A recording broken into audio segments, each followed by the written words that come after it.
Alright guys, I want to welcome you back to the final episode of our scrap wood box series. I'm your host, Marshall.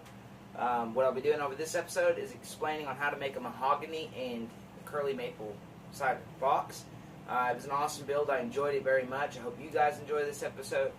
This is the last video I'm going to do on this series. Excuse me. What I've done is I've acquired some scrap wood, so I decided to make some jewelry boxes.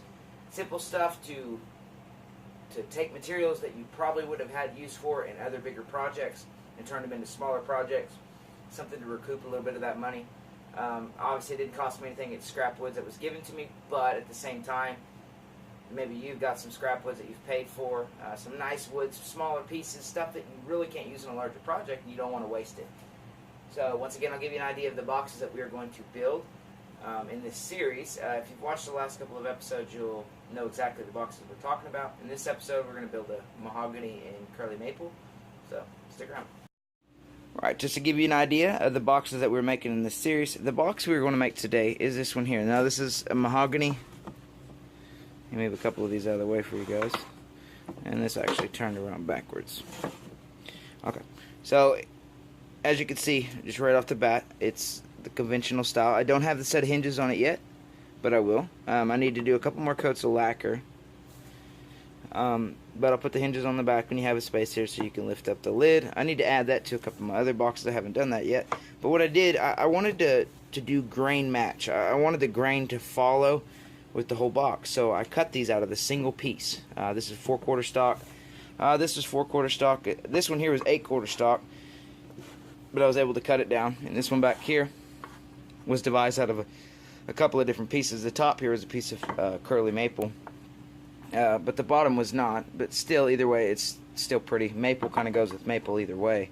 Walnut, on the other hand, to get that grain matched like it is right there, you kind of have to cut it out of the same piece. As well as this one here, you can see how the grain just flows with it and looks just amazing.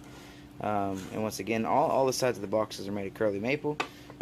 This one here, the curl is going long ways. And then these other boxes here, I've made the curl go standing straight up. It's hard to see this one right now because I don't have it cleaned up nicely. This one's a better idea of what I'm talking about for the curl. But this is the box we're going to make today. I hope you guys enjoy. Stick around. I hope you learn something. I hope I teach you something. So.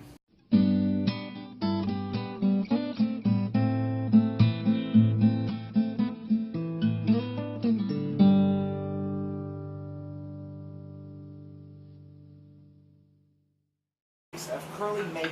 Now I've done the last couple of videos using this curly maple, and I have loved the way it's turned out. I believe you'll love the way it turns out too if I decide to go this route. I'm really leaning towards this curly maple because size-wise for this project, this would be the perfect amount of wood that I need. Bearing size, what I'm dealing with, I can get my round over box out of both of these and make a nice low profile box. What I'm thinking of doing actually is bringing this bottom piece down in size a little bit, kind of sizing this down a little bit. It's a rather large, thick, heavy box. And I don't think we're going with elegant. I don't think hefty really follows the lines of elegant.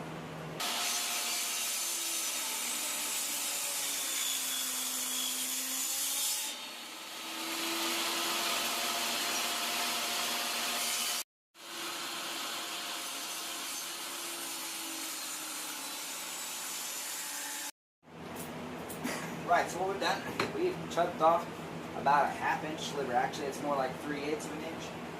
But we went ahead and knocked 3/8 of that off. That brings our total dimension of the box down a little bit, gives it a more low-profile, elegant look. We'll go ahead. I like to use hand planers. My table saw doesn't exactly cut the squares at times. I got a good meat there, but that's the back side. I'm going to go ahead and take and hand plane this down. We'll go ahead and get ready to draw our tenons and do a hollow out. Alright, so let's not leave you behind. I hope that you can see these lines. What I have done is I have drawn a 1/4 inch square box here. This is going to be a tenon right here in the center. The back section is a little wider than the front. The back is looking at 3/8 of an inch. The back strip of the box is 3/8 of an inch thick. The front of the box is going to be a 1/4 inch thick. There's going to be a 1/4 inch tenon here.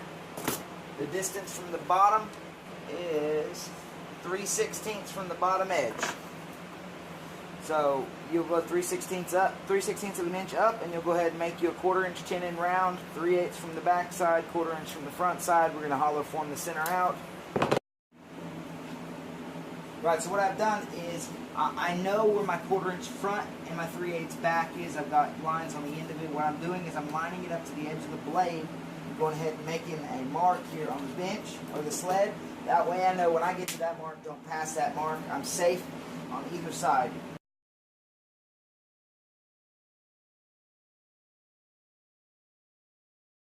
Right, so I do want to give you an idea of what I am doing. I've taken a 1 1/4 chisel. This sucker's very sharp, and all I'm doing is I'm cutting out all the thin lines and bringing it down to a flat, smooth surface, and taking all the highs and the low ridges out and bringing them to a solid level.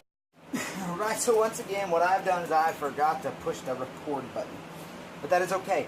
So really all I've done is I've made a 1/4 inch cut all the way around, 3/8 for the back, 1/4 inch for the front, 3/16 for the bottom. That way I create my 1/4 inch tenon, 3/16 of an inch from the bottom, 1/4 inch from the front, and 3/8 from the back. Alright, so what we're going to do is we're going to use a 1/4 inch Foster bit or drill bit, brad point, something like that, and we're going to drill out in this section here, not going past these lines.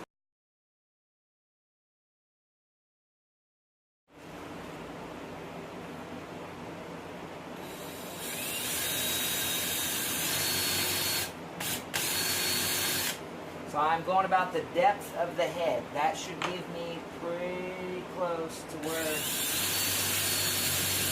Now what we're doing is we're fitting the lid. We want the lid to be a nice, smooth fit. It's a little snug here. And we put the sides fully on. Make sure everybody's a nice square. She's just a nice, smooth, tight fit.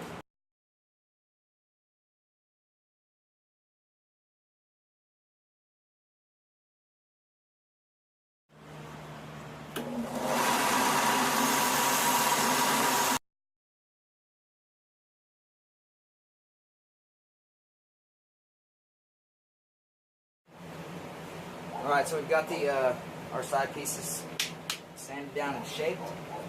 You know which side is which. This is the right, this is the left. We're going to go ahead and get our box. It's mahogany, so we want it to be sanded to the finest grit we can.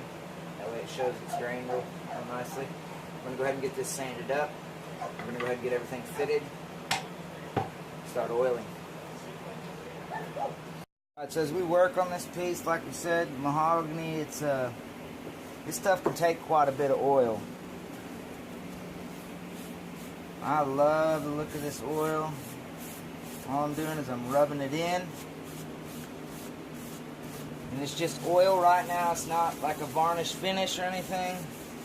It's a UV protector, moisture resistant. This stuff does a lot.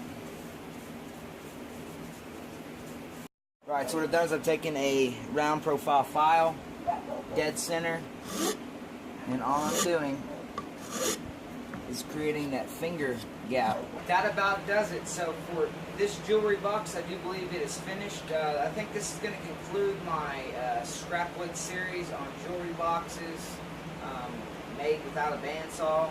Basically, I did it all on a table saw using a table saw, hand planes, a sander, some chisels, so it was fun.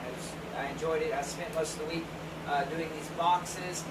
It really doesn't take as much time, about an hour, hour and a half, if you have your design ready. And the more I've made these boxes, just the faster I'm going through them. And I really enjoy them. They make really good gifts, so if you're looking to get out of trouble or give a gift for a holiday or a birthday or something like that, they're perfect. They're just perfect. They're beautiful.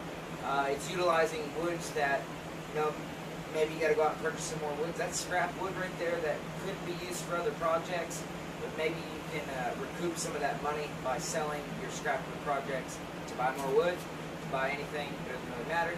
Once again, I'd like to thank you guys for joining me. It was an awesome build. I enjoyed it. I hope you enjoyed it. If you have any comments, please leave them below.